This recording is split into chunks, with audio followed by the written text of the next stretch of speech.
لوگوں کو یہ تھوڑا سا ڈر لگا ہوا ہے کہ جی شاید اس دن ہم ووٹ نہیں ڈال سکیں گے یا ہمارے ووٹ سے کوئی فرق نہیں پڑے گا، تو یہ بالکل اپنے ذہن سے نکال دیں. آپ کو اس دن ووٹ ڈالنے سے کوئی نہیں روک سکتا. اور آپ کے ووٹ کی اہمیت کیا ہے یہ میں آپ کو ایک ایگزامپل دیتا ہوں. پچھلے سال جولائی میں پنجاب میں 20 سیٹوں پہ بائی الیکشن ہوا ہے.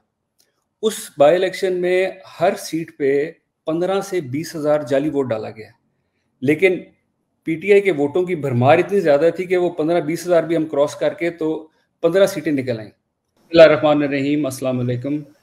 پہلے تو علی صاحب آپ کو، جبران صاحب کو، مشوانی صاحب کو ہیٹس آف کہ کسی نے کبھی سوچا بھی نہیں تھا کہ اس طرح کی چیز کوآرڈینیٹ بھی ہو سکتی ہے اور اتنی سکسیسفل بھی ہو سکتی ہے، تو hats of all of you. دوسرا علی صاحب آپ نے کہا ہے وہ میں انشاءاللہ آپ کے ساتھ آپ کے یوٹیوب چینل پہ ایک شو کروں گا، اس میں پھر ان ڈیٹیلز میں جائیں گے. ابھی جو میں بات کرنا چاہتا ہوں وہ بہت ہی امپورٹنٹ بات ہے، اور وہ ہے ووٹ کی، اور ووٹ کی جو اہمیت ہے اس کی.